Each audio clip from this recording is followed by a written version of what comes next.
They really do be thinking it's them and not us. That's Joe and them too. Like, I tell Joe, like, yo, Joe, you do be walking around, fam. Like, this was taken from Andre's podcast, Point Forward. Although it was 2 years ago and Curry just chuckled it off, I thought we can revisit this topic today since it seems to be the end for the Warriors. Don't forget to hit that subscribe button to help my small channel grow and for content on recent stories from podcasts around the league. Before we begin, let me remind you of why he is known as the player that changed basketball forever. Just in case you forgot. I did this and Steph again! Green weaving, trying to get the shot up. No call that way. Curry flings it the other way. And he got it! Again, here's Curry for the record. It's good! And there it is! Stephen Curry! The all-time three-point king in the NBA! Curry gets it right back from half court. And it's good! A Curry moment in Boston! They do have a timeout. Decide not to use it. Curry, way downtown. Bang! Bang! Oh, what a shot from Curry! With 0.6 of a second remaining. The brilliant shooting of Stephen Curry continues. Curry a long three. It's good! Steph Curry from way downtown. Some Curry chaos. Mama, there goes that man, and then says, put a ring on it. Basically, he's a generational talent. And what should we do with the generational GOAT? You maximize his career. Has the front office been doing that? Well, no. You see, after winning the 2022 season against the Celtics, the Warriors has done nothing but trade away their key piece that would bridge the two timeline plan together for an Asian Chris Paul.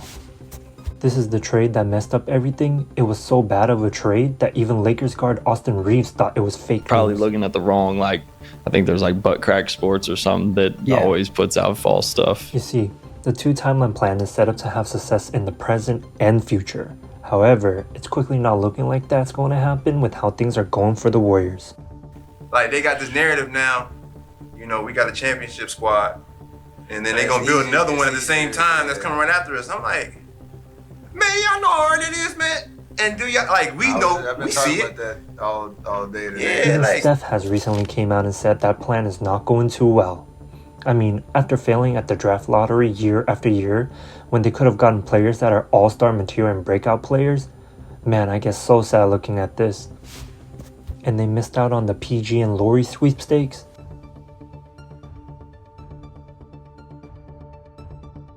And then we drafted Podz and TJD. Don't get me wrong, they're great players, but just not a great fit for the Warriors right now.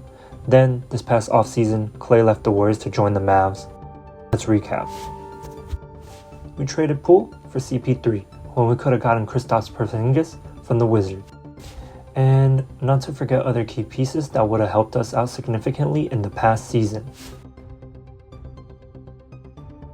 You may ask, why is this happening? Where's Steph's help? Especially if us fans are clearly fed up with the front office and ownership. Well, it mostly ties to one person. I mean, reports are even coming in that due to a lack of help in the Warriors' current standings in the West, that Steph Curry is deflated right now as the team struggles. Let's rewind back to Andre's podcast 2 years ago, where he thinks Joe believes he's him and nobody else, not even his franchise player, Stephen Curry. but then now the team's worth $5.5 billion, and they looking at us like, and you made a bunch of money. I paid you $200-300 million. Like, why you want a piece? And it's just like, they really do be thinking it's them and not us. That's Joe and them too. Like, I tell Joe, like, yo, Joe, you do be walking around, fam. I'm pretty sure that, you know, we will come to an accommodation with Steph to keep him here for a long time. But people need to understand it's always, even Joe Montana didn't stay at the 49ers forever. It just worked out that way, and it's unfortunate. We all would have liked to see the opposite. But so you can't guarantee these things, but that is the expectation. I think all this stems from Andres expressing how Curry owns 80% of the Warriors' success instead of Lacob, and I think Joe took huge offense to that. Therefore, he doesn't even care if Curry retires, as clearly obvious nowadays since he's not getting him any help. We shouldn't let egos ruin greatness, as Curry has even admitted. He's been thinking about retirement these days. It's okay to accept and acknowledge that the end is near at whatever point, but only because it allows you to enjoy what's happening right now. But I think the more you talk about it, the more you acknowledge it, it levels up just the sense of urgency of the moment now. Everyone knows how goated Curry is, except Joe. Sorry for glazing, but that's true. This tension even got SFGate even writing an article that Joe and Dunleavy got abandoned a 2 timeline plan in order to be win now. So, what do you think? Is Joe holding Curry back from success? I can think of some obvious trades right now, and I'm sure you can too.